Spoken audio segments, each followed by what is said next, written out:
trained extensively as a team, but now they're ready to be a part of that effective and contributing ISS team. Yeah, as we mentioned before, Michael Lopez Alegria is the first repeat flyer in the Dragon program history, which SpaceX Dragon for cabin temp.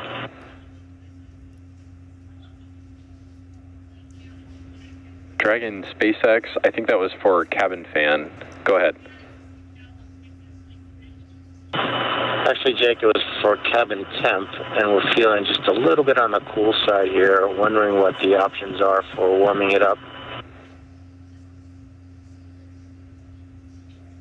Copy, understood. We'll take a look at it.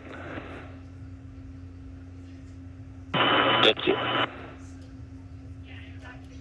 All right, some quick back and forth there with the crew and SpaceX Core, basically just asking to if there's any options to warm up the cabin. They're a little cool. As I was saying, MLA, our commander today, he is our first repeat flyer in the history of the Dragon program, which I guess means that we have to make a frequent flyer member club of some sort. I think you need to give him a punch card for this, and he's no stranger to Dragon, as we're going to look at now. So the voice you heard there, like Kate just mentioned, Michael Lopez Alegria, or MLA, who is no stranger to human spaceflight. He's actually a dual citizen of the United States and Spain, and AX-3 marks his 6th mission to space, having completed 3 space shuttle flights and a Soyuz mission as a NASA astronaut, prior to commanding AX-1 with Axiom Space.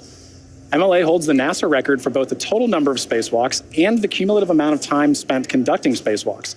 In 2020, he was inducted into the U.S. Astronaut Hall of Fame, and today, when he's not in low Earth orbit, MLA serves as Axiom Space's chief astronaut.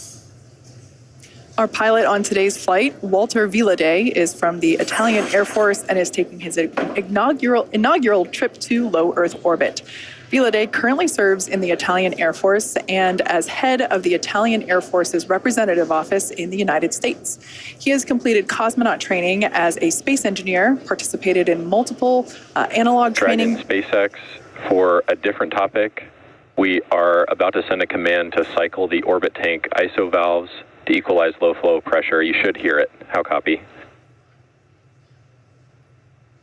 Okay, we copy. We're standing by. All right, just notification there to the crew. And Dragon, I've got an update on the cabin temp, and it's not necessarily favorable.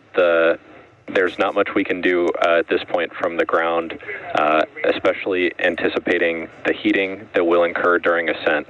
I'd like to assess if this is something you think you can ride out for another hour here. Absolutely, Jake. Just wanted to ask, but we understand what the priority is here. Copy, Dragon. Yeah, appreciate you asking. Sorry we can't do more in this situation.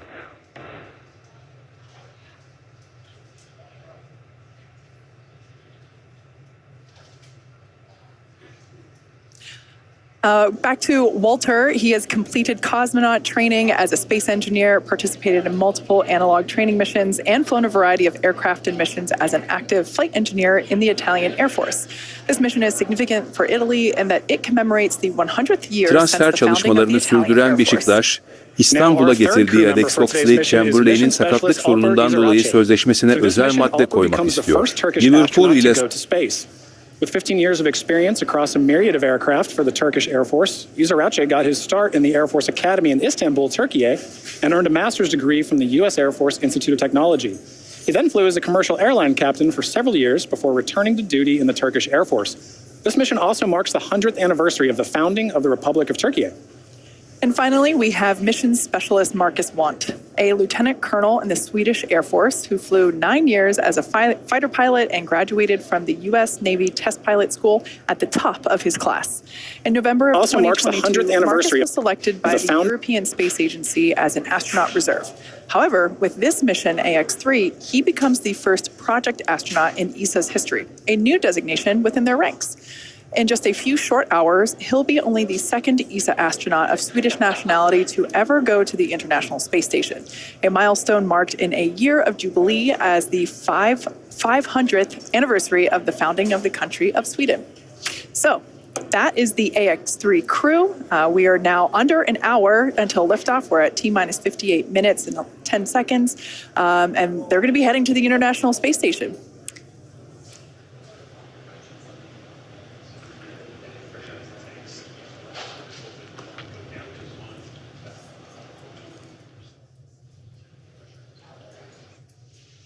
All right. And with that, let's check in with NASA's Courtney Beasley. Thanks, Kate. I'm here in the International Space Station Flight Control Room at NASA's Johnson Space Center, where teams staff this room around the clock to monitor the crew and systems aboard the orbiting laboratory. And today, they're ensuring that the station is ready to receive Dragon and the AX-3 crew. Since NASA opened up the space station for commercial activity in 2019, the agency has continued to work with private industry to prepare for the future of low Earth orbit. Now, NASA's long-term goal is to no longer be a provider of low Earth orbit destination, but to be a customer, one of many, purchasing commercially owned and operated services. To ensure this path of tomorrow, we have to work together today. Enabling private astronaut missions on board the space station helps us to refine and mature the processes needed for the future, with NASA astronauts working side by side with private and national astronauts in a new age of science and discovery. And we take this next step together as we continue counting down to launch the AX-3 crew to the International Space Station. Now, it's an incredibly busy time in low Earth orbit and beyond, and NASA wants to scout the moon before returning astronauts. So next month, it will send several science experiments aboard Intuitive Machines' Nova-C lander, which will launch on a Falcon 9 rocket. NASA is working with several American companies to deliver science and technology instruments to the moon through CLPS, the agency's Commercial Lunar Payload Services initiative. One of the companies is Intuitive Machines, which developed and built the Nova-C lander. Nova-C has 6 NASA experiments studying things like how sunlight charges the lunar atmosphere and how dust and gas particles will be affected by the spacecraft's landing on the moon's south pole. Its arrival on the moon would be the first robotic landing for the U.S. since the end of the Apollo program in 1972. CLPS will help NASA understand the moon's environment and available resources ahead of crewed Artemis missions. The program will land the first woman and the first person of color on the lunar surface, and then eventually send astronauts to Mars. That's your Artemis Moon Minute. Nova-C is expected to touch down on the moon next month, and you can watch live coverage of the historic landing on NASA TV and NASA Plus. Now let's check back in with John and Kate in Hawthorne. Thank you so much, Courtney. You know, it's such an exciting future we have to look forward to, and it doesn't really feel that far off.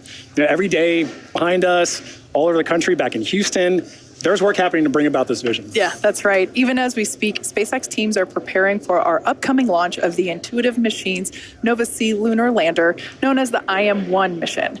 This will be the first SpaceX-provided launch of NASA's Commercial Lunar Payload Services initiative, a key part of NASA's Artemis lunar exploration efforts. And down at Starbase, Texas, we're continuing to build, test, and fly Starship, the world's most powerful launch vehicle ever developed. It's a fully reusable transportation system that will transform how we access space because it's designed to carry a massive amount of cargo and large numbers of people to Earth orbit, the moon, Mars, and beyond. We completed 2 flight tests last year, one of them you see here on your screen now, and 2024 is lining up to see even more Starships take flight. We're still in the testing phase, but things like flying rapidly, full system reuse, and on-orbit refilling will be key to building and staffing a viable moon base. And right now, we're gearing up for Test Flight 3, currently targeted for sometime in February. We're also building a second Starbase launch tower, which visualization you see there, and that will further increase Starship's flight opportunities. And I love this. This is so cool looking. It's not that far off in the future. With our Starship Human Landing System, or HLS, we're part of the global team with NASA and companies, including Axiom Space, that will put astronauts back on the moon under the Artemis program. First, we're going to fly, and fly often on flight tests, one of which will be an uncrewed mission all the way to the moon. This will take place before the crewed Artemis 3 mission, which will be the first human expedition of the moon surface since 1972. Also in testing, our engineers are proving out all systems necessary to make a trip to the moon possible, like propulsion, life support, even the elevator that you see here that will take crew and cargo from the Starship hatch down to the lunar surface. It's literally a space elevator. That's awesome, Kate. And in addition to the launch and landing capabilities that you just mentioned, another essential component of the Artemis program is a spacesuit that is capable of executing a wide array of mission objectives. A spacesuit really is a spaceship. It's just a little smaller and in human form. So, in order to develop a lunar spacesuit that meets all of the objectives for Artemis, Axiom Space is building the Axiom Extravehicular Mobility Unit, or Axiom-U, back in Houston, Texas. Our next generation spacesuit is built to provide greater flexibility and mobility, allowing astronauts to work on the moon in ways that were not possible 50 years ago. We've also put a strong emphasis on modularity, meaning that the Axiom-U suits will support a wide range of body sizes and types. From the hand-built soft goods to the life support, advanced avionics, and communication systems, this entire Axiom-U system is built with integrity and care from head to toe. And I'm truly honored to say that I'm a small part of that amazing team. Leveraging years of this human spaceflight experience and partnering with numerous industry leaders, Axiom Space is ensuring that the Axiom-U allows astronauts to succeed on Artemis and beyond. There's so much to look forward to with this groundswell of focus on the moon. It's just incredible that humans are finally going back to the moon, and the efforts of SpaceX and Axiom get to play a vital role in that. I know. I love that we get to be a part of this in our generation, right? Like, this is what commercialization of space looks like. It takes cooperation, it takes coordination, and a lot of dedication. And AX3 is a critical step in demonstrating those core components. Absolutely. Now, for those that have just recently joined, we are now about 51 and a half minutes away from launch. The clock continues to count down to the launch of AX3. So let's share some of the highlights of the day that got us to where we are now. Exactly. So crew wrapped up their quarantine phase, taking a flight from their quarantine facility at Kennedy over to Kennedy Space Center. You can see them there on the helicopter as they think about their flight and pass over the Cape. And what I think is really cool about this is they get to see their vehicle from this perspective too as they come in, right? Yeah. And at this point, you know, they're going to touch down, they're thinking about their mission, and then they get to wave to their families. They get to see, they haven't seen them in so long, they get to wave to them, have a final goodbye. And at this point, this is where we really hand over to SpaceX to complete the rest of the day. Yeah, absolutely. Man, look at those smiles. Everyone is excited, as they should be. Yeah. So after they arrive and after they're handed over to the crew, they go through a series of events such as putting their suits on. Obviously, they take a ride up to, here we can see there. This is the moment where they walked out of the Falcon support building. This is where our SpaceX suit-up room is located. They stand here, do another wave. Really, this was the first opportunity that we got to see the crew in their suits today. Got in those Teslas and drove up to the launch pad, which is about roughly a half mile away from where those doors are. I'm always curious what music they're listening to during this ride. You can see here that they are pulling up to the launch pad, 2 Teslas. We have the crew split in half there with some closeout team members that obviously help support them. We lovingly refer to them as the ninjas because we see them all around assisting the crew in things like getting into or ingressing the capsule. So here, this is one of my favorite moments of launch day when they get to see their rocket up close. And man, just thinking about the fire that's going to come out at the bottom there in just under an hour. Yeah, and at this point you can see our commander and our pilot walking down, as well as Marcus and Alper to their Dragon capsule before they get in. Yeah, so at this point in time, that side hatch is closed. We had the post-ingress crew briefing, and we heard great news. We heard that the weather is looking good. I think the exact words were, weather is great, and that everything is healthy. So both Falcon 9 and Dragon vehicles are ready to go to space, just like the crew. Excellent recap, Kate. All right, well, it's important to remember that this crew has not walked this path to flight alone. Earlier today, they waved to their friends and family before suiting up, as we just saw, but that wasn't the first round of cheers that their families had for them. To the whole crew of Axiom, mission number 3. This is the Saab flight test team that would like to wish you a safe and fantastic journey up to the International Space Station. Hello from Turkey. Have a safe space flight. Good luck. Ciao papà, buon viaggio. Siamo con te, amore. Siamo tanto orgogliosi di te, papà. Ti vogliamo bene. Ciao. Greetings, Commander Mike and AX3 crew from your ASTM family here in Philadelphia, Pennsylvania. Your dedication to exploration and discovery inspires us all. Sevgili Alper, iyi yolculuklar.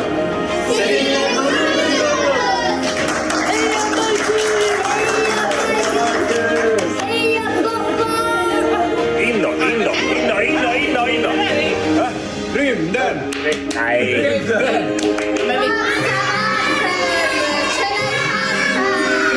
Enjoy every second of it. Make us dream. We're all coming with you. Yolun açık olsun Alper'im. Ed Astra.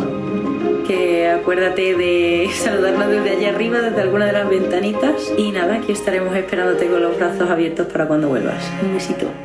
Congratulations, Alper. We're excited for your opportunity to go into space. Have a good and prosperous time there and get back to Earth safely. Un grande bacio.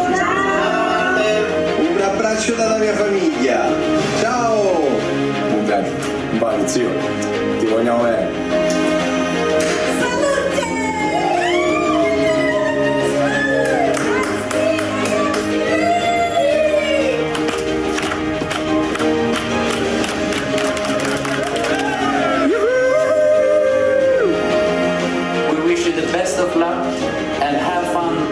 Life-changing mission. Hey, AX3 crew. Listen, you guys are about to have a lot of fun. Be sure you get in the cupola a lot. Call home. Actually, call all your friends. And just be sure you tie your sleeping bag down well. I ended up somewhere else one day. It was a hoot.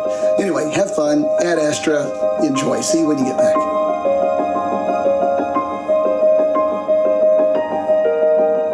Yeah, those are pretty wise words from John Schaffner there from AX2. Yeah, it's just so fun to see everybody's cheers. Space really is for everyone, including everyone that loves the people going to space. And operators on countdown. Polling is complete. Both Dragon and Falcon teams have pulled go for launch escape arm, propellant load, and launch. Stand by for abort instructions.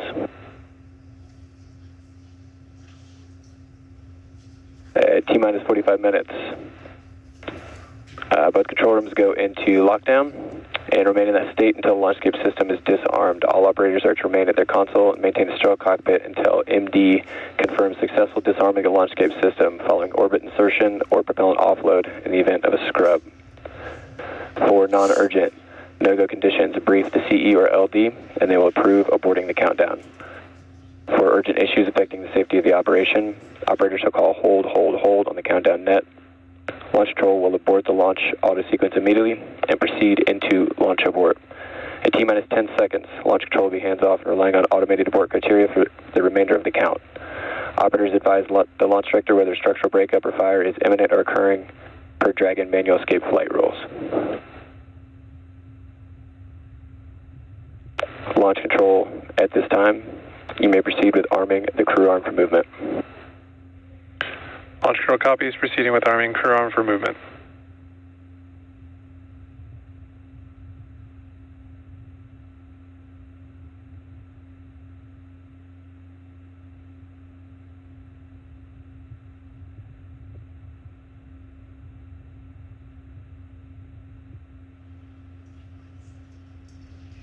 Well, there you heard it. We are go to proceed with propellant load in just under 10 minutes. Crew arm retract has started. And we are beginning to retract that crew access arm. Both the Falcon 9 and Dragon are go for launch. Wow, great view of that on your screen right now. And in a moment, we should hear some additional directions from our launch director to the team. Now, of course, the crew is currently on board, again, with that great view of the crew access arm moving away from Dragon. They're at historic Launch Pad 39A. So now the range continues to be go for launch, and we're monitoring the clearance area around the launch pad as well as air and sea space around the flight corridor. Even though we have been keeping an eye on some possible storm cells near the launch site, the conditions are predicted to be acceptable for launch. Downrange landing zones, if needed for an escape, are also go. Now, the full retraction of that crew access arm is expected to take about 2 minutes and will be followed almost immediately with the arming of the launch escape system. Crew arm retraction is complete. There is confirmation that that's complete. And with that, I'll hand it back to you, Kate. Thanks, Ronnie. As we heard, the crew access arm is now moved out of the way. It is in its launch configuration. This is one of the last physical changes to the pad that we will see prior to the liftoff of the AX-3 crew. The next milestone that we have coming up will be arming of the launch escape Dragon system. SpaceX, with that, you are go for Section 6, close visors, and arm launch escape system. SpaceX Dragon in work. All right, so right now the crew is activating the launch escape system. They're using the tablets there, the touchscreen in front of them. The system is the first of its kind escape system. It provides the escape capability all the way to orbit. It is our SpaceX Dragon visors closed, arming launch escape system. SpaceX copies. We take every measure possible to ensure the crew has options at all times, including an escape in the worst of scenarios. It is our most solemn duty to make sure the crew gets home to their families. And we're here now seeing like we said, the crew is activating the launch escape system. If engaged, it would utilize the Super Draco engines, which are basically extra powerful versions of the Draco engines that Draco uses while on orbit. So generally speaking, we don't want to activate the Super Dracos, but they're there in case if necessary. So launch escape system arming is now underway. But let's talk a little bit about the control rooms that we are operating. Launch escape system is verified armed.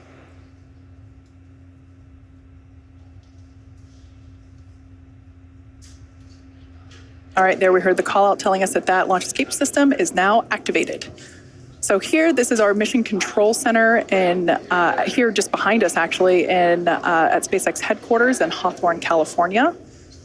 We also have launch control at Firing Room 4 at Cape Canaveral. That team is responsible for monitoring Falcon 9 throughout the countdown and the launch, whereas here, mission control is responsible for close monitoring of the crew and Dragon every step of the way as the spacecraft orbits the planet along its customized flight path.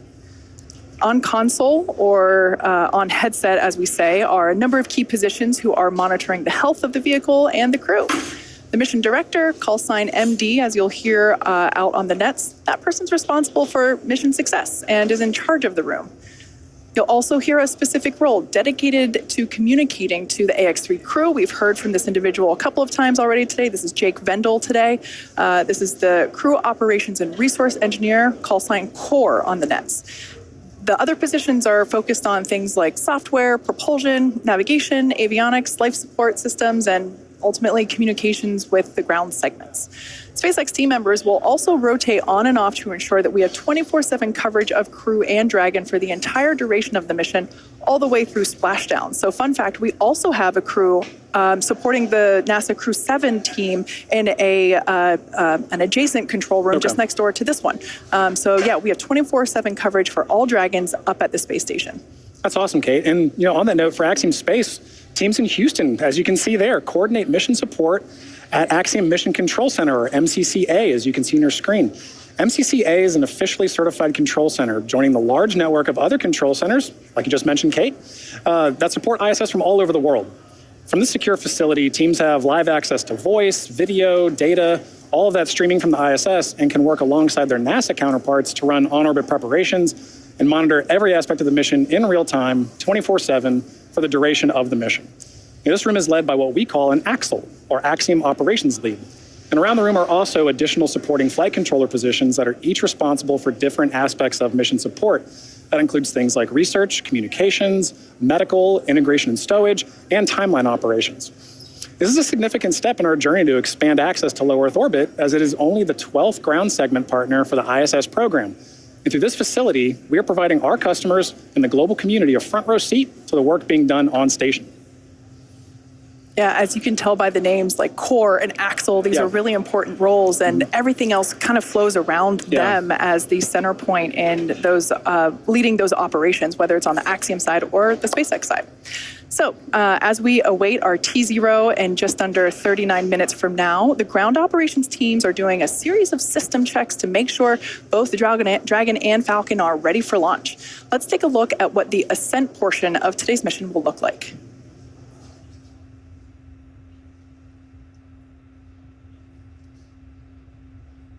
Once we hit T-0, we'll watch Falcon 9 and Dragon lift off from historic Launch Pad 39A, which you have a great view of right now, and begin to make their ascent. At about 43 seconds into flight, Falcon 9's engines will throttle down to help us pass through the period of maximum dynamic pressure on the rocket, or what we typically refer to as max Q. It's worth noting that once we hit max Q, the vehicle will be going supersonic, or faster than the speed of sound. Once we are through the period of maximum dynamic pressure, we can throttle up our Merlin engines again. From there, at about 2.5 minutes into flight, we have a series of 3 events that happen in rapid succession. First is MECO, or main engine cutoff. This is where all 9 Merlin engines shut off in preparation for stage separation. Stage separation is where the first stage detaches from the second stage, with the first stage making its way back to Earth for landing as the second stage continues on its journey with the third event. That's second engine start 1, or SES1, where the Merlin vacuum engine on board stage Expect 2. loud venting from the vehicle in 30 seconds. Where the engine on stage 2 lights up and propels the second stage, along with our AX3 crew and Dragon, into orbit. As stage 2 heads towards its targeted drop-off orbit, stage 1 will execute 3 burns in order to make its way back to Earth.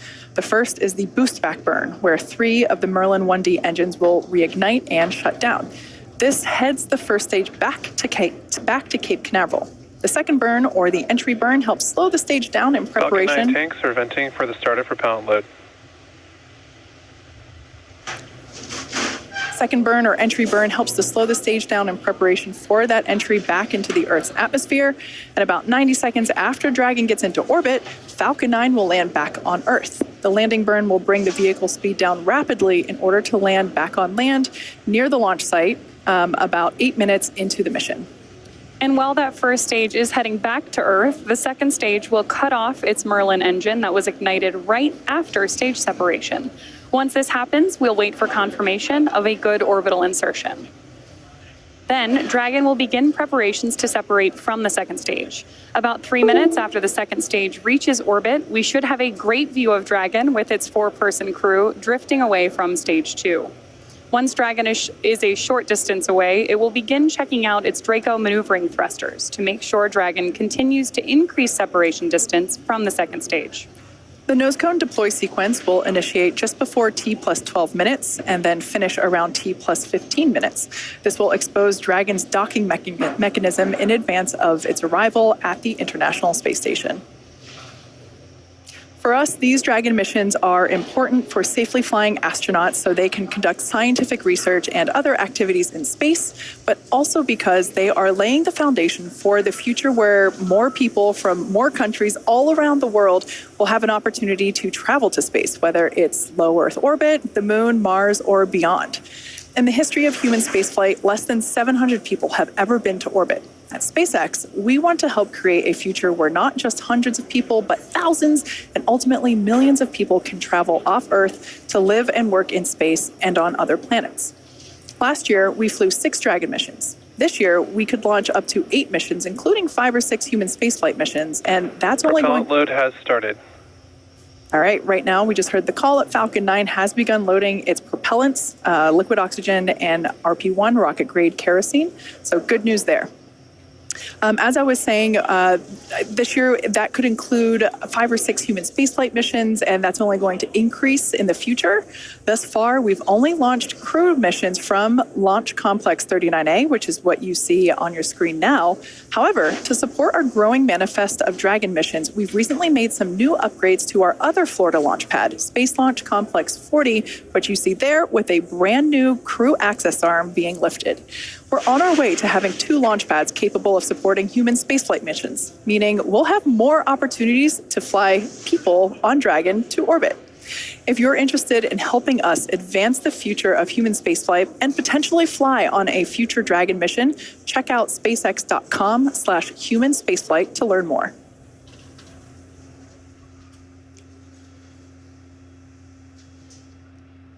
All right, so let's talk a little bit about the training that the crew has gone through in order to be ready for this mission. Altogether, the Axiom-3 mission crew spent about 35 days training inside Dragon, and crew members individually received additional training specific to their role, learning SpaceX protocols, ISS systems, and preparing for the science and outreach activities that they'll be conducting while in space. Private astronaut training is rigorous. To prepare the AX-3 crew for their mission, our teams here at SpaceX have spent the last several months teaching the crew about orbital mechanics, how to live in microgravity, and running simulations of full missions from inside our Dragon training capsules. The training program includes nearly 100 different lessons covering all aspects of flight. And if you're thinking it's kind of hard to tell what's the true training and what's the real capsule, that's true, because they're pretty much identical, and that's the point. The team also spent time at the launch pad, in the suit-up room, and working through emergency procedures that would be necessary in the unlikely event of a pad abort scenario. So let's take a further look at this crew in action. Exactly. The crew spent extensive amounts of training time in historic Building 9 at the Johnson Space Center, learning from certified instructors on all critical systems necessary to ensure a successful stay aboard the orbiting laboratory. The team even prepared for unlikely emergencies, like you mentioned, Kate, and learned how to provide first aid in a microgravity environment. Additionally, they learned how to prepare food and make selections for their meals, as well as learning other mission control positions and how mission control operates to better ensure that mission success during their flight. They also had a chance to familiarize themselves with the gear that will enable them to document their trip, their research, and help them connect with those back on Earth during their outreach events. ESA and JAXA also played a critical role in cruise training. Each module on orbit has its own nuances, so gaining insight into the specialties of their racks and modules is necessary, especially for this mission. Extensive training on station navigation, on-orbit familiarization, emergency response, and repetition of walking through processes and procedures all help the crew maximize every second that they have during their flight. Simulating science research, operations, and even discussing how to sleep in space are all necessary lessons on the path to mission readiness.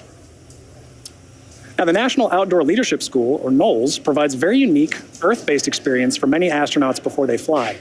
This is really a bonding experience for the crew. It can't be overstated how much teamwork factors into every aspect of their flight together, and this training in particular aims to thoroughly establish that.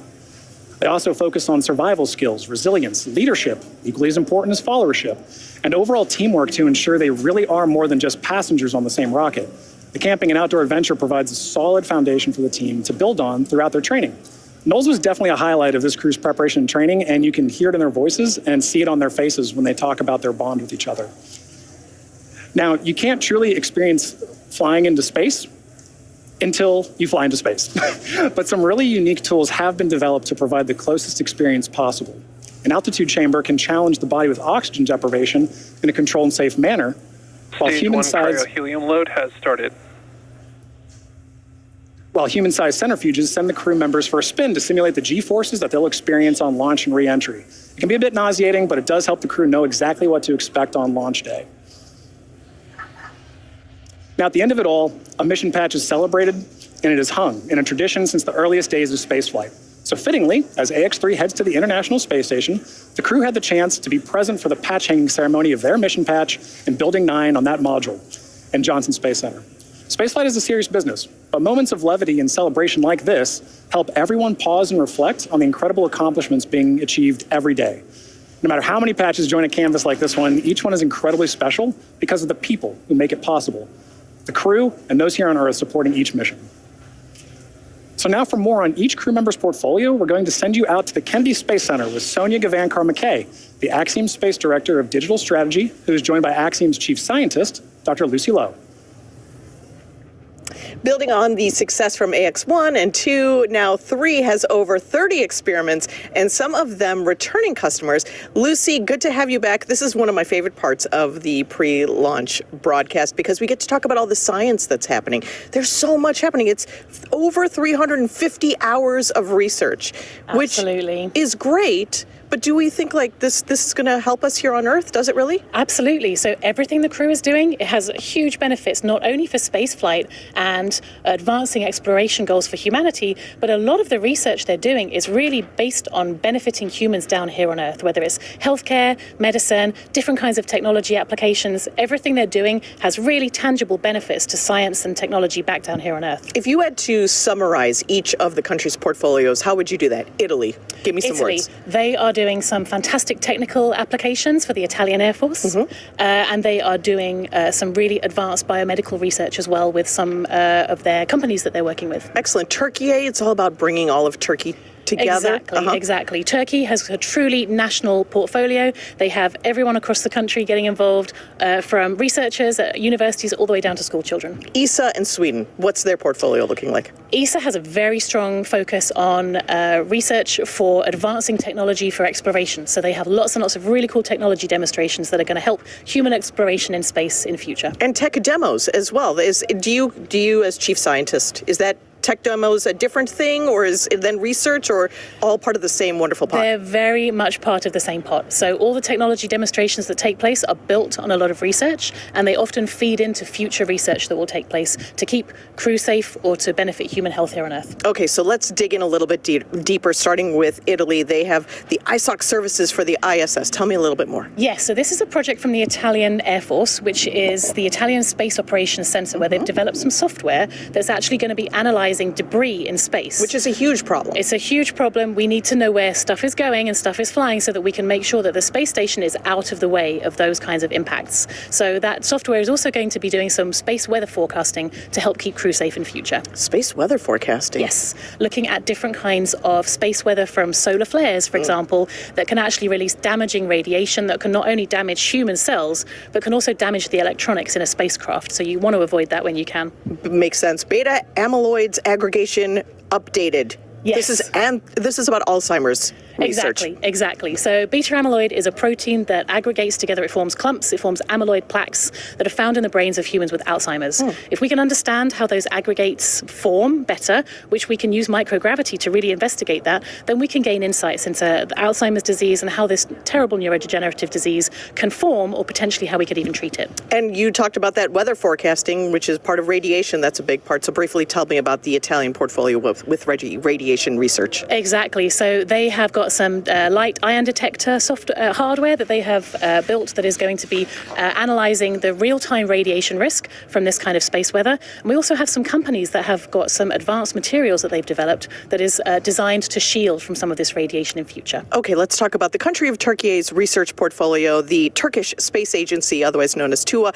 They have 70 types of diseases that they're going to be researching with AI technology?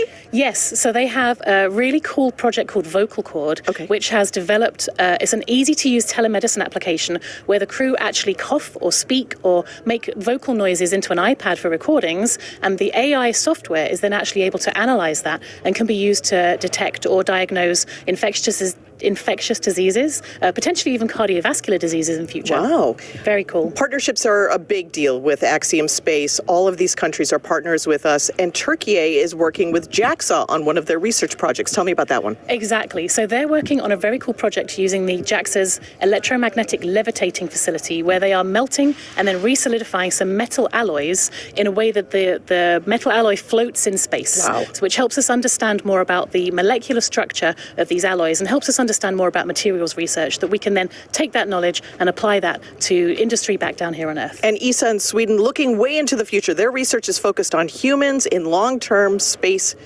situations. Tell me about their research projects. Exactly. So one of their projects is called Orbital Architecture, which is a really fun one. They're investigating what the effect of the very busy and crowded environment of the International Space Station is, not only on crew cognitive function, but also on the crew's stress responses and also their neural responses. So yes, as you can see, that the ISS is very, very busy up there. We were talking about that. It seems very crowded. It's very crowded. So this investigation is going to be understanding in different parts of the space station. For example, if you look out the window, if your stress response goes down, do you then perform better in space? And how can we then apply those technologies not only for future spaceflight, but also for engineering and building design back down here on Earth? There's also a great one on Simon. Now, my question is, Simon, is it more like HAL or TARS? So it's a bit more like TARS, because Okay. I'm a big fan of The Martian. But so Simon is the crew interactive mobile companion. Here he is flying through space. So this is an AI-guided tool that is free flying on station that can help crew with tasks while they're up there. So it's actually going to be helping Marcus do a physical sciences investigation for ESA while he's up on station. Awesome. Thank you so much, Lucy. And I look forward to hearing about the post-experience and post-mission research findings. Thank you so much. Always fascinating. Back to you all at Hawthorne. John, how's it going out there? It's going great, Sonia. Thank you very much for that. You know, hearing all that different research really kind of cements how important and unique each mission is, right? Each mission has its own suite of research. It has its own crew that makes up that mission. And mission patches really are a way of showing that symbolism and showing how unique that is, right? So they end up everywhere. There's one in that Dragon capsule. There's a few in that Dragon capsule now, I think, right? Oh, yeah. But they end up in white rooms. They end up on orbit. They end up on laptops and notebooks. It's a very big deal for crew to be central in helping design this patch because it's such a lasting mark of their dedication and hard work.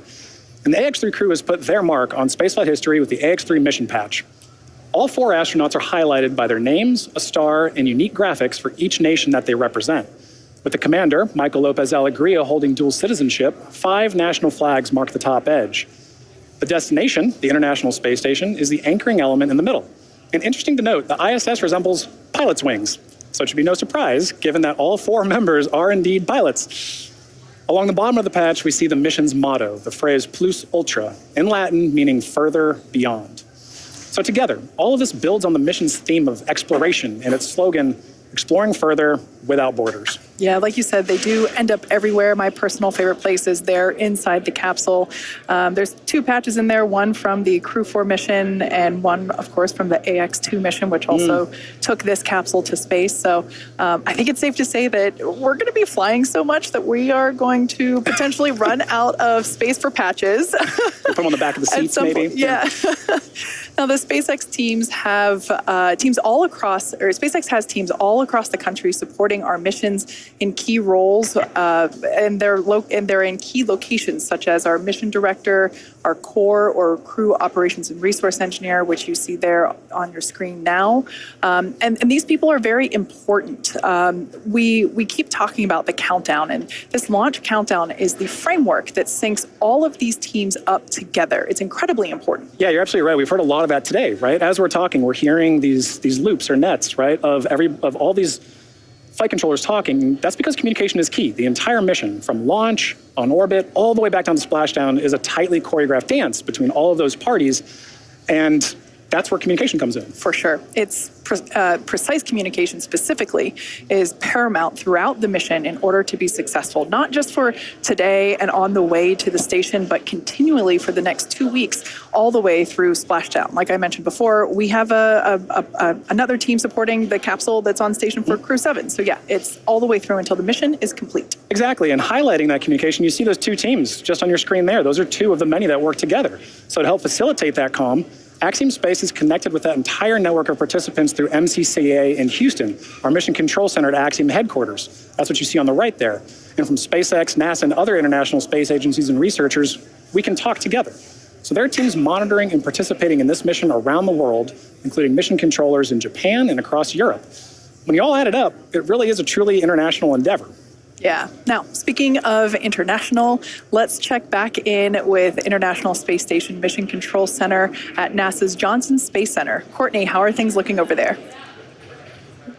Hey, Kate. The space station team here in Houston is focused on the critical systems on the station, all continuing to function as expected ahead of launch. The teams have verified the command path from the ground up through our constellation of communication satellites to the station, and everything is looking good, and the station will be ready to receive Dragon Saturday morning. Now, once the AX-3 crew arrives at the station, there will officially be 7 nations aboard the station. They will be greeted by the Expedition 70 crew, NASA astronauts Andy Mogensen, Jasmine McBelly, and Laurel O'Hara, Roscosmos cosmonauts Konstantin Borisov, Oleg Kononenko, and Nikolai Chub, and JAXA astronaut Satoshi Furukawa. And once Dragon is fully docked to the station, the team here in Houston will assist the Axiom Space and Space Station astronauts with leak checks as they work to open hatches on both the Dragon side and inside the station's pressurized mating adapter. We expect hatch opening to take place approximately 2 hours after docking. Flight directors Diane Daly and Diana Trujillo are on console now, leading flight controllers for launch, and flight director Judd Freeling will lead teams for docking on Saturday. Mission control in Houston is go for launch. Now with that, let's connect with Sonia at Kennedy Space Center.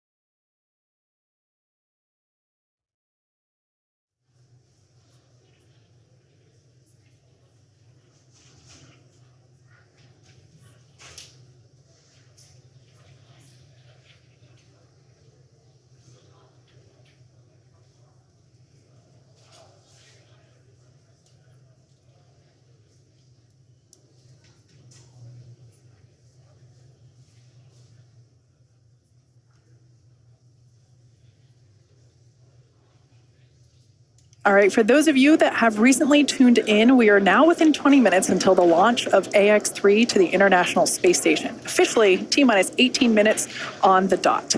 We've had a pretty clean countdown so far today. As I mentioned before, this launch countdown is the framework that syncs everybody together. We have teams in Houston, here at SpaceX headquarters in Hawthorne, California, of course at the Cape itself, firing room 4, and everything is proceeding nominally. The reports that we heard earlier during the post-crew ingress briefing was that the weather was great, although we can see here on our screen a little cloudy, but we see some blue skies through there, so love to see that. We also heard that the team was working no major issues. Both Falcon and Dragon remained healthy. At T-minus, I believe it was 35 minutes. Yeah, T-minus 35 minutes, we began prop load or propellant loading.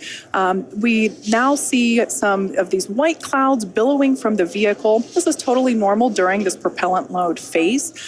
We are currently loading our super chilled, also known as densified liquid oxygen onto the vehicle, as well as rocket-grade kerosene, or RP1. We will continue to see these clouds kind of forming, and we'll get even more of them right after those closeout lines complete at T-minus 3 and 2 minutes, when both the first and second stages complete all of its propellant loading. Like I said, everything continues to look great.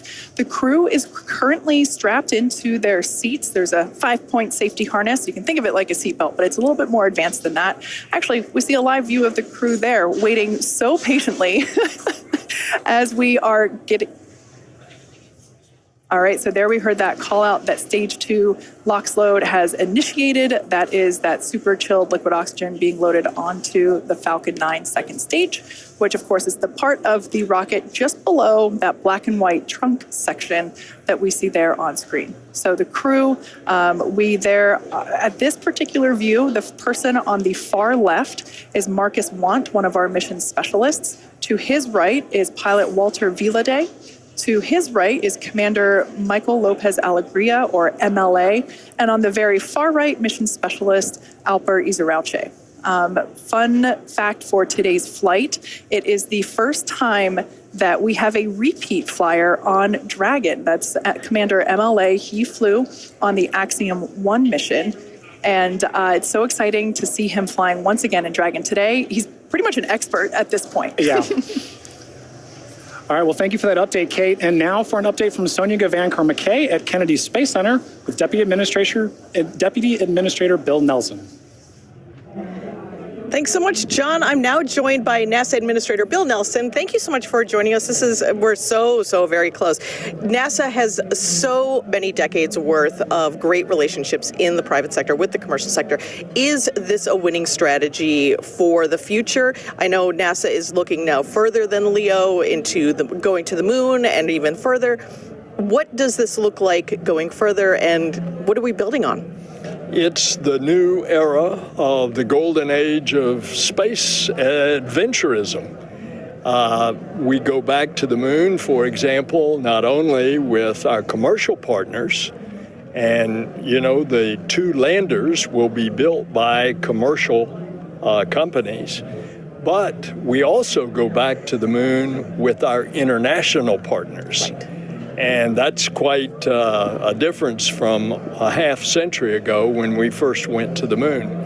And that's the way that our space flight is in low Earth orbit as well. Look at the international cooperation on the space station.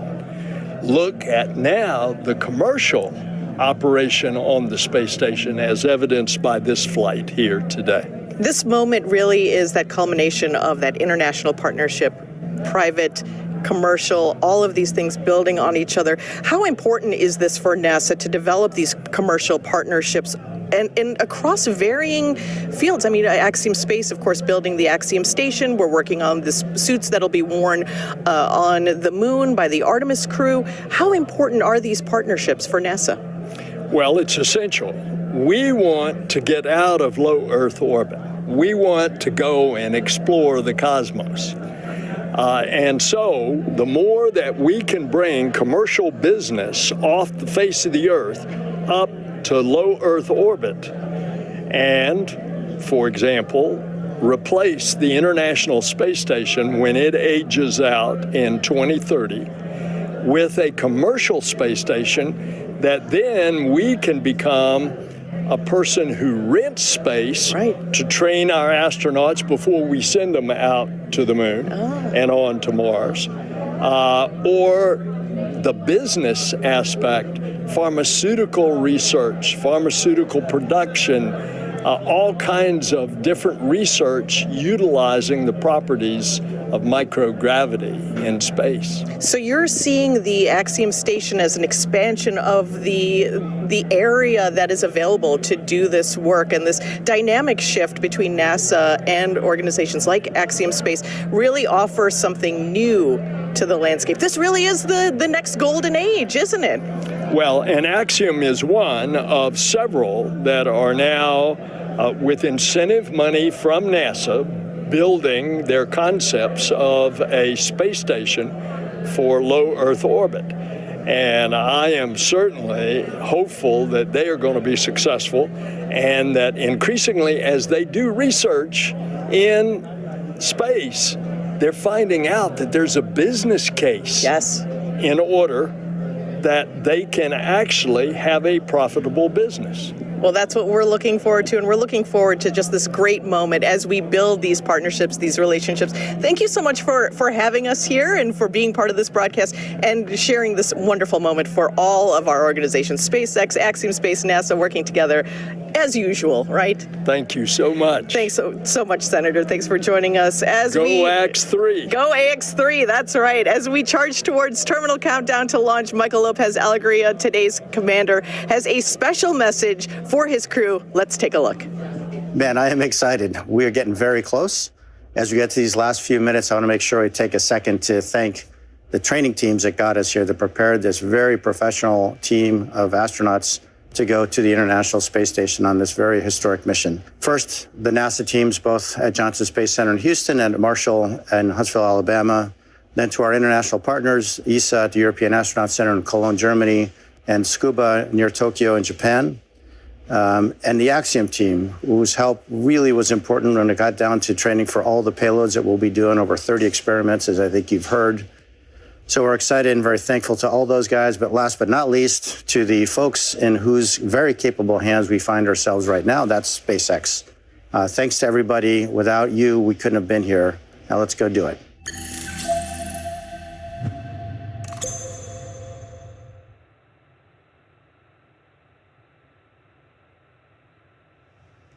Great view of our AX3 crew there, strapped in and ready for liftoff just over 10 minutes from now. Dragon SpaceX, confirmed crew displays are configured for launch.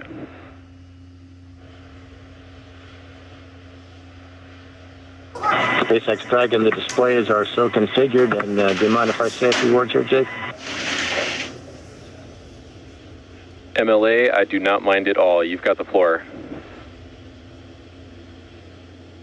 So first I want to thank our partners who had the vision and the conviction to help Axiom open access to humans to low Earth orbit, and they are the Italian Air Force and its various ministries of its government, the Space Technologies Research Institutes of Turkey, TÜBİTAK, and the Turkish Space Agency and its ministry, as well as the Swedish National Space Agency in tandem with ESA. And I also want to thank the team. If you're listening to this through an earpiece sitting in Hangar X and Launch Control or in Hawthorne and Mission Control, you're on the team. And the same is true of people who'll be sitting at those consoles and consoles just like them, and Mission Control in Houston and the Payload Operations and Integration Center in Huntsville. Same is true for all the trainers that helped us get where we are today with the crew ready to launch. And of course, the engineers, technicians, managers, and executives who, over decades, designed, assembled, and are now operating the most complex vehicle in the world that we have the privilege to go visit.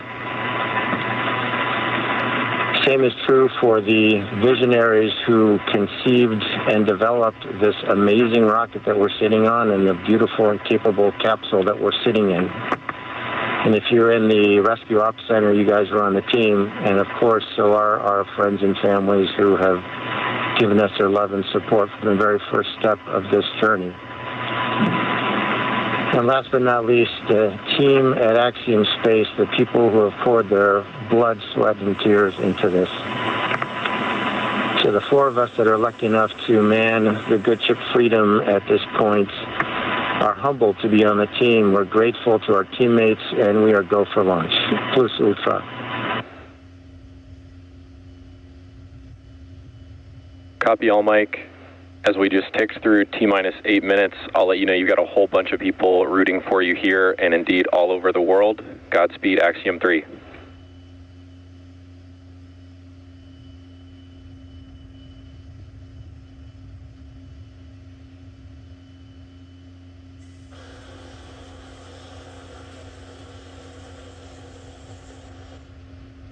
Some really nice words there coming to us from Commander Michael Lopez Alegria. We are now approaching 7 minutes until liftoff of the AX-3 crew. The next event that we'll hear is that Stage 1 engine chill has begun. Engine chill has started. And just on time, that call out tells us that we are now flowing a little bit of the super chilled liquid oxygen through the engines, through those turbo pumps to help bring the temperature down of that hardware. This helps us to reduce any chance of thermal shock whenever the full flow of that super chilled liquid oxygen flows into the engines.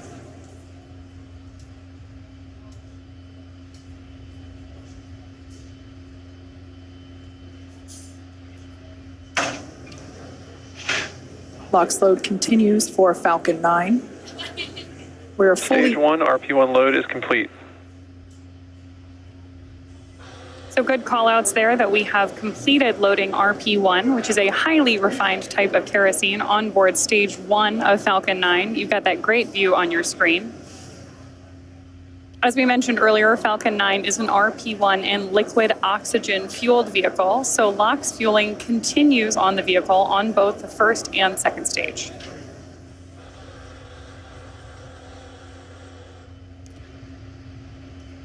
Blue skies there at the launch site. We're launching out of pad 39A at Kennedy Space Center.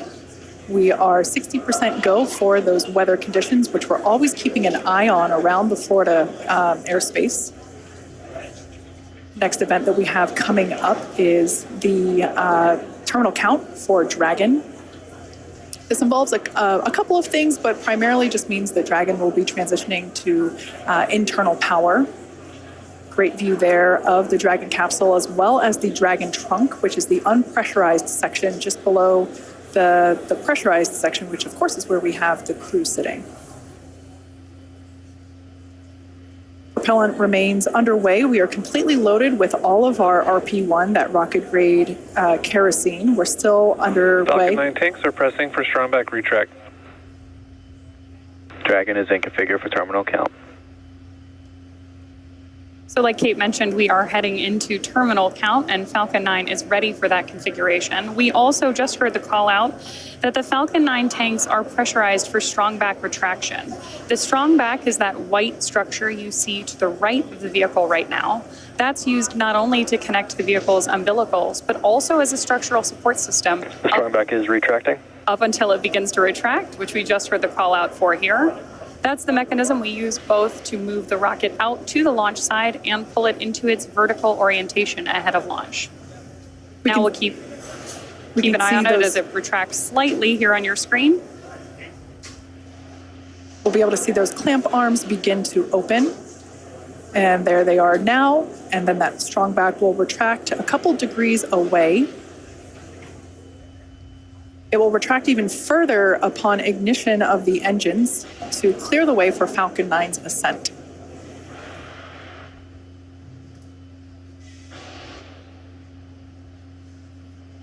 As I mentioned before, RP1 is completely loaded onto the vehicle. We're still loading liquid oxygen onto the first and second stage. And obviously some happy cheers as the crowd is growing outside of Mission Control Hawthorne, as you see there on your screen. It's always awesome to have an astronaut launch, but especially one during the day.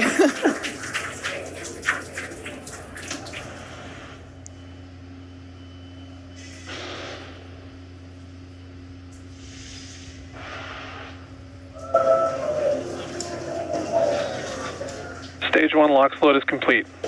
With that confirmation, we know that stage 1 is fully loaded. Team is thrilled to hear that news behind me.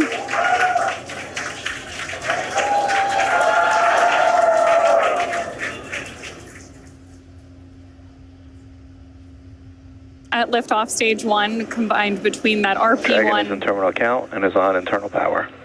There is confirmation that Dragon is on internal power and headed into the final minutes of our countdown.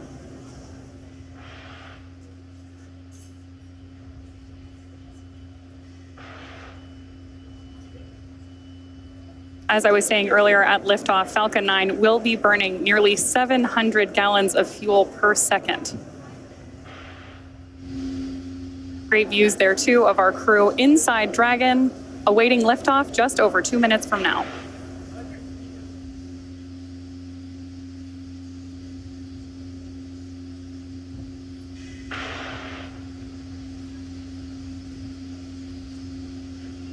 We're now standing by for completion of LOX load on the second stage. Just topping off. And there's that call out. And more cheers from our crowd here at Hawthorne, California. Dragon is in auto idle. Confirmation there that Dragon is in auto idle. Wow, great view of 39A on your screen right there as we head toward launch. Gas closeout started. Expect loud venting.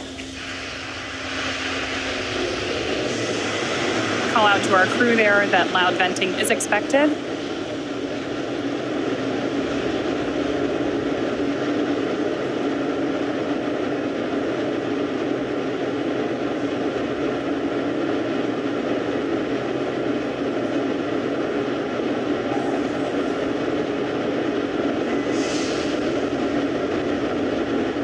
Falcon 9 is in startup. There's that Dragon is in countdown. Confirmation that Falcon 9 is in startup and Dragon is in countdown, which means that the vehicles are now controlling the final seconds as we lead up to liftoff. Dragon, SpaceX, go for launch. And there's confirmation from our flight director. Go for launch. We are go for launch. T-minus 30 seconds.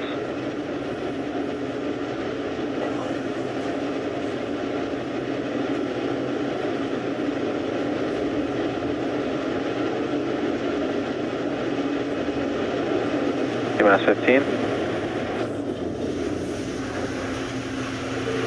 10, 9, 8, 7, 6, 5, 4, 3, 2, 1. Ignition, engine full power, and liftoff. Go Axiom-3.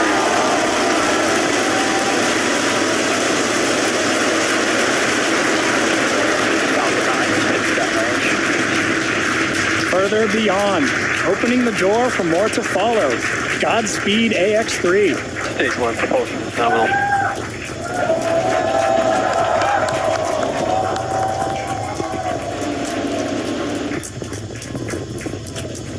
Of course, if you are just joining us, this is the launch of the Axiom-3 launch to the International Space Station. Those incredible views on your screen, and there's our first shot of the AX-3 crew inside Dragon on ascent. Now, in just a few seconds here, we should hear the call out that Falcon 9... power and telemetry. Stage 1 throttle down. There's that call out that Falcon 9's engines are throttling down to help us pass through the period of maximum dynamic pressure during ascent. Max Q. There's that call out for Max Q. Falcon 9 is supersonic. And that Falcon 9 is going faster than the speed of sound. Now, at this point, we will begin to throttle Falcon 9's engines back up. Stage 1 throttle up. There's that call out for mission control as well, as our AX-3 crew continues on their way to space.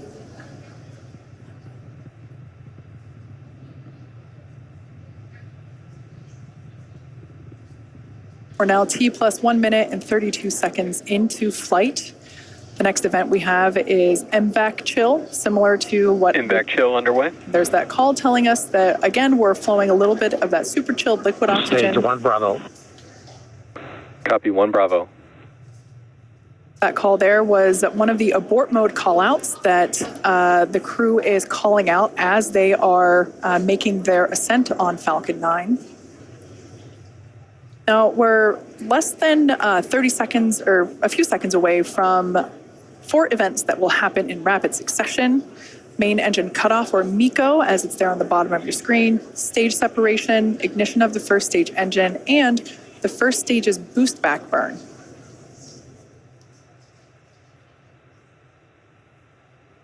Stage 1, throttle down.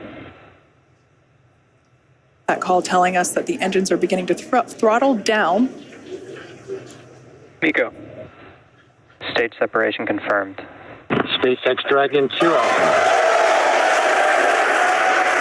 Some loud cheers here as we can see that the first and second stages have separated.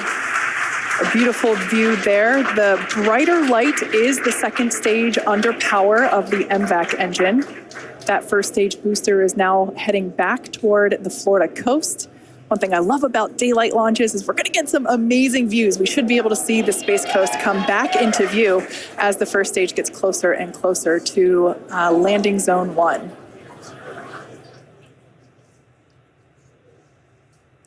Note that that first stage is actually still coasting to its apogee. So it's about, as you can see there on your screen, 114, 115 kilometers above the Earth's surface. And it's going to keep coasting for a little bit. Beautiful view there on the right-hand side of your screen of that MVAC engine. Boost back, shut down. All right, that boost back burn has concluded on the first stage. Everything looks nominal with the second stage trajectory. Everything also looking good. Dragon, SpaceX, trajectory nominal.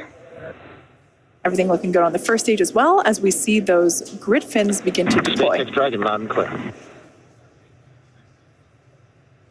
Now, the next 2 major events we're tracking for the first stage, which right now is on the left-hand side of your screen, is going to be the entry burn at about T plus 6.5 minutes, where we'll light 3 of Falcon 9's first stage engines, followed shortly thereafter by the landing burn at T plus 7 minutes and 32 seconds, which will be a single engine burn to bring us back to landing zone 1 at Kennedy Space Center. Great view there of our crew on board. And you can, of course, always keep an eye on their telemetry down in the bottom corner of your screen.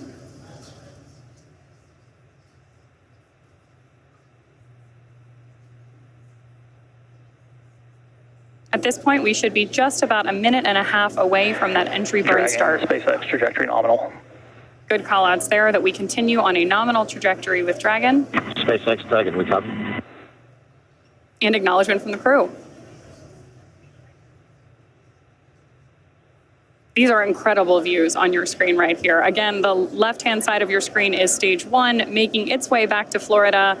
And stage 2, you see that MVAC engine burning, taking our AX-3 crew to orbit.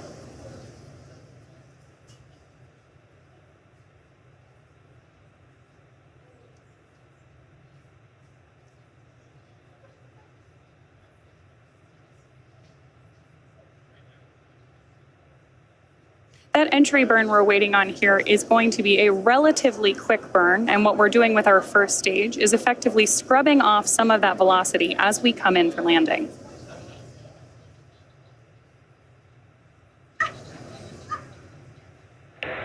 Dragon, SpaceX, trajectory nominal. That's a nominal trajectory for Dragon as we continue to orbit. Dragon, we copy. Again, confirmation from the crew. And we are expecting about 2.5 more minutes from that second engine burn.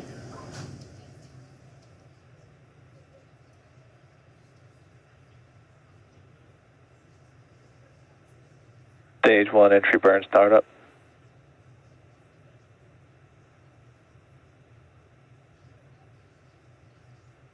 Stage 1 entry burn shutdown.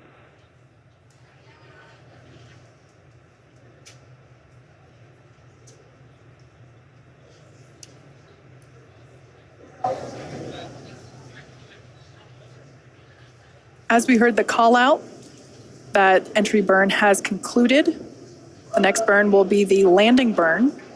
As I mentioned before, we're heading back to landing zone 1. We're going to come through the clouds right now. Dragon, SpaceX, trajectory nominal. Everything continues to look nominal for SpaceX Dragon, we copy. For the second stage there on the right-hand side of your screen. These views really are breathtaking. Such clear, crisp views of both the first stage on the left and the second stage on the right. Right through with these clouds should be our first view. Once again, there it is. Just like magic, we see landing zone 1. Crowds cheering here at SpaceX Mission Control Hawthorne as we tune in to see if we stick the landing.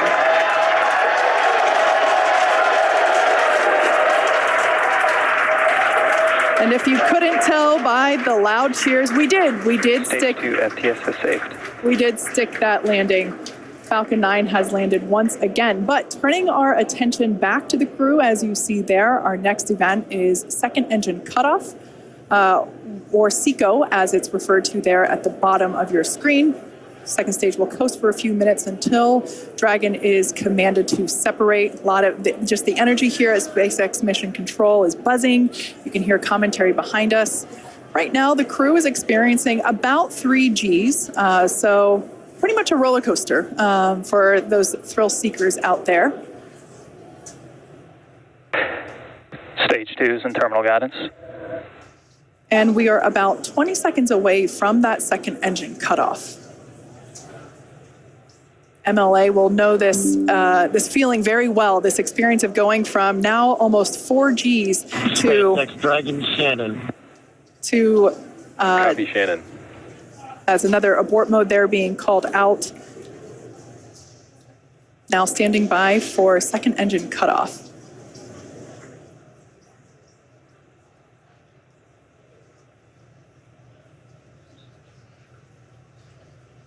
Invex shutdown.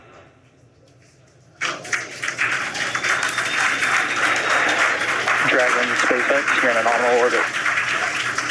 There we heard those call outs of second engine shutdown and nominal orbital insertion. Launch escape system disarmed. And the disarming of our launch escape system. That, of course, means that our AX-3 crew is getting their first experience here in microgravity.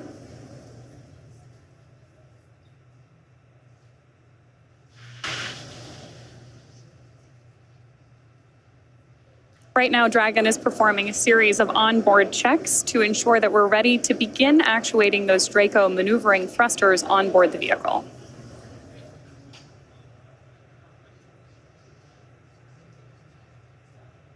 Now, as we prepare for Dragon separation, we should have a great camera view here in just a couple of minutes. Oh, wow, and beautiful views of the Earth, and our MVAC engine up there in orbit as well.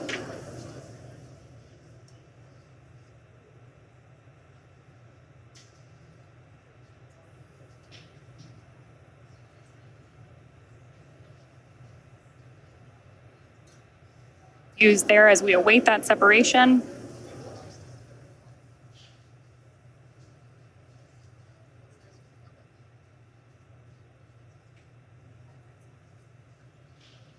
Absolutely incredible images that we are getting back from up in space as we await Dragon separation in just about a minute.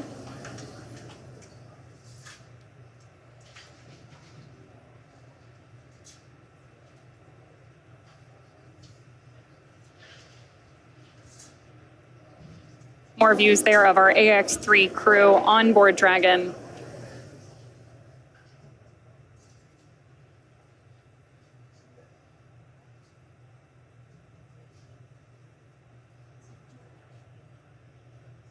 We are now just about 30 seconds away from that anticipated Dragon separation.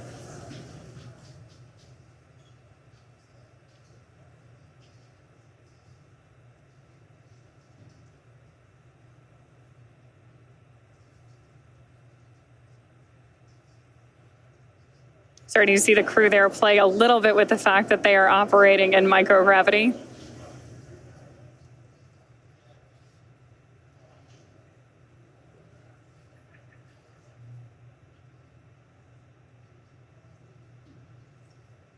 And a great shot of mission control here in our headquarters at Hawthorne, California.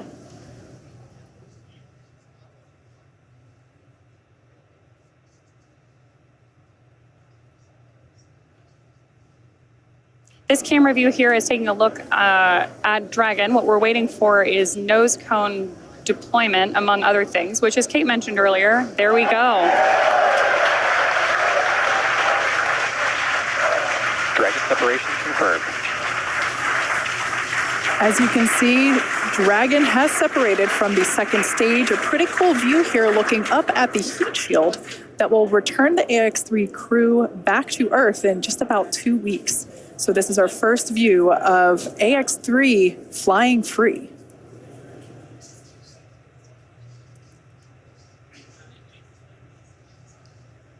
The next physical change that we will see will be the deployment of the nose cone. That will take... Dragon, this is the SpaceX Falcon team. We want to congratulate you on a great ride to orbit. I think you're demonstrating the ultimate in reuse, a reused Commander, a reused Dragon, and a reused Falcon. Or maybe flight experience is a better word. Enjoy space. And Axiom-3. No, Durston. As I was saying, it's a team sport. Thank you, guys. And Axiom-3, this is your launch director here. Walter, Alper, and Marcus. Congrats, welcome to your first flight on Dragon. Mike, on the other hand, welcome to the Dragon Frequent Flyer Club. I imagine you'll have enough miles to qualify for platinum status after this flight. Godspeed, Axiom-3, cheers. Mark, thanks to you and your team. We're very grateful up here. So some back and forth between the AX-3 crew as well as AX-3 Chief Engineer Bill Gerstenmayer, who, oh, I heard the ping. That is our first Quindar tone of AX-3. Fun fact, Bill Gerstenmayer was actually chief engineer on AX-1, which is the mission that MLA was also commander of. So if you want to talk about reuse, we also have some reuse on our side as well. We also heard some nice words from launch director Mark Soltis. So just some really nice communication from both the Falcon team and the Dragon team to the AX-3 crew. And with that, our AX-3 crew is in orbit and on their way to the International Space Station. Obviously, great views of the crew there. And now mission control, again, that's... SpaceX Dragon. Jake, any chance you could encode one of the centerline cameras? We could watch the nose cone. The crew's getting right into it. I love it. Dragon, we copy on the request.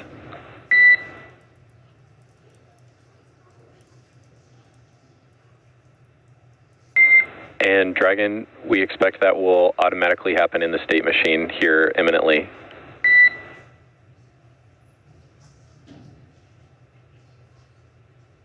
So with that, we are going to throw it back over we see Hook's still traveling. Okay, we stand by.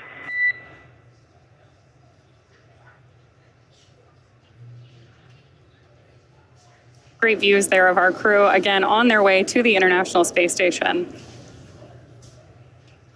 And already getting right down to the business of operating Dragon.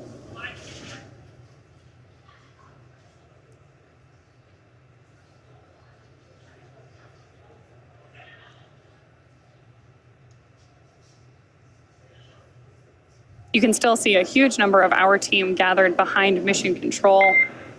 Dragon SpaceX, we see nominal dehumidifier activation and service section Draco checkouts. And confirmation that we're getting nominal checkouts of those Draco thrusters on board Dragon. Copy, Jake. And for your awareness, we have visors open. Crew are well, feeling well. Copy, great news.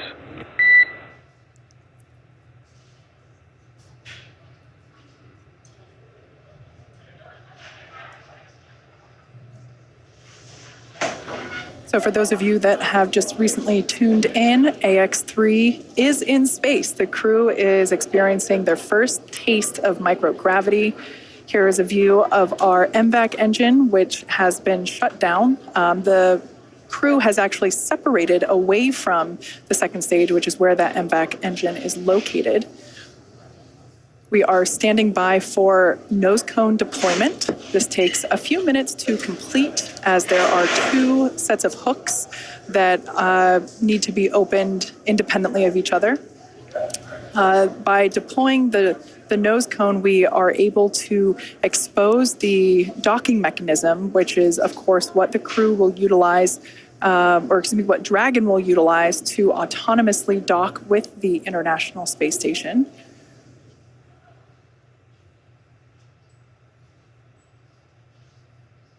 Overall, it was a pretty smooth flight all the way through countdown to liftoff. We're now approaching 17 and a half minutes into flight.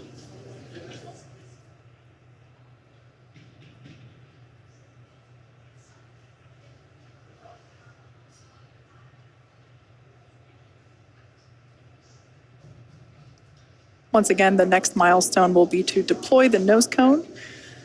This is basically the last physical change that Dragon will undergo in order to begin its journey. Well, not really begin, it's already on the way, but in order to be ready for its approach to the International Space Station.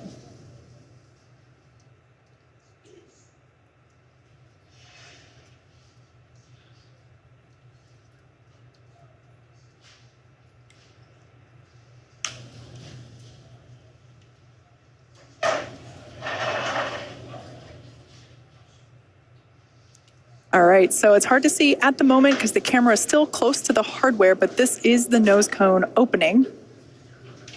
Slow and steady wins the race. Of course, when you're in space, every action has an opposite and equal reaction. So for very good reasons, we don't just fling the thing open. It's very slow and steady.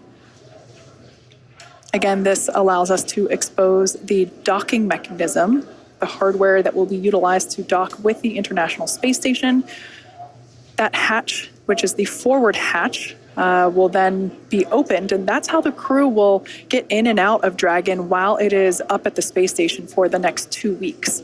So that side hatch, which is where we saw the crew, or technically they were already in by the time that we started our broadcast, but the crew did ingress Dragon today, just a couple hours ago, through that side hatch. That remains closed. That won't open again until they are safely back on Earth on our recovery ship. So this nose cone that we see here slowly being opened is basically opening the first part of a multi-system door for them to get in and out of the International Space Station. I mentioned before that docking is autonomous. That means that Dragon does the steering itself. Our pilot, Walter Vilade, has the training and the capability to take control if necessary, but nominally speaking, Dragon flies on autopilot. It does the thinking and the calculation itself, which at the end of the day is ultimately much safer than human steering, as there's more, humans are prone to error because we are human. So that's a live view there of SpaceX Mission Control Center here at SpaceX headquarters in Hawthorne, California. It is in the middle of our workday, so of course, many folks have returned to their positions, their desks, their job, and they are continuing to do what we do best, and that's build spacecraft and rockets and send people to space, just like we have done today. So with that, let's check in over with Courtney, who is standing by at the ISS Mission Control Center in Houston. Courtney, how are things looking over there? It's over to you. Hey, Kate, everything is great. What a beautiful launch today. And with today's successful launch of AX-3, the teams at NASA's Johnson Space Center will be monitoring Dragon's flight to the International Space Station over the next 36 hours. NASA's role in this journey really kicks in at a period called Integrated Operations, where Dragon is much closer to the station. At this point, NASA, SpaceX, and Axiom space teams are all in lockstep to get the crew safely docked. The teams here are preparing for a docking docking of AX-3 to the station on Saturday morning. For now, that will be it from us in Mission Control Houston, and we'll be back with you Saturday for docking. And for now, we'll send it back to you, Kate and John. Thanks, Courtney. And we did hear that we had nominal opening of the nose cone, so that is great news. Yeah. Now, over the next 30 plus hours, really, Dragon will execute a series of burns to gradually raise and line up the AX-3 crew for docking with the International Space Station and what we refer to as the activation and rendezvous phase of the mission. In just a few minutes, the crew will change out of their spacesuits and get a little bit more comfortable for flight, and something that would be my favorite part, enjoy their first meal aboard the spacecraft. Over the course of their flight, they will have a rest period that will last for about 8 hours. Before they arrive at the space station, we will have 2 potential opportunities to chat briefly with the crew on orbit, one around 3:15 p.m. Pacific and another around 6:20 p.m. Pacific. Dragon SpaceX, environments look good for suit doffing, and the cabin camera is soon to be configured. You're go for suit doffing. Copy. We'll put 4.012 in work. All right, so that call out there just saying that the crew is clear to take off their suits. As I had mentioned, they're able to get a little bit more comfortable for the upcoming journey. Now, we were talking about some on-orbit opportunities to chat with the crew. While we are hopeful that one of those opportunities will work out, neither opportunity is guaranteed, as they are unfortunately dependent on both crew schedule and ground station coverage. However, if we are able to support, we'll make an announcement on our social media channels no later than 15 minutes before the event start time. In the meantime, be sure to keep tabs on the mission at axiomspace.com, and you can also track... And Dragon cameras are external.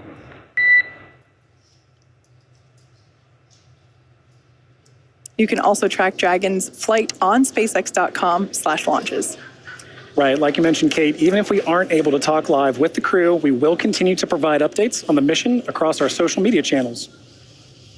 And then, as Dragon and the AX-3 crew approach the International Space Station early on the morning of January 20th, we will pick back up with our live joint coverage of the AX-3 crew's docking to station with NASA. So please keep an eye on Axiom and SpaceX social channels for updates, as there will be plenty of incredible moments to share with you over the course of their mission. So from all of us at Axiom Space, thank you SpaceX, thank you NASA, and thank you for tuning in. This is just the beginning, and we hope to see you soon.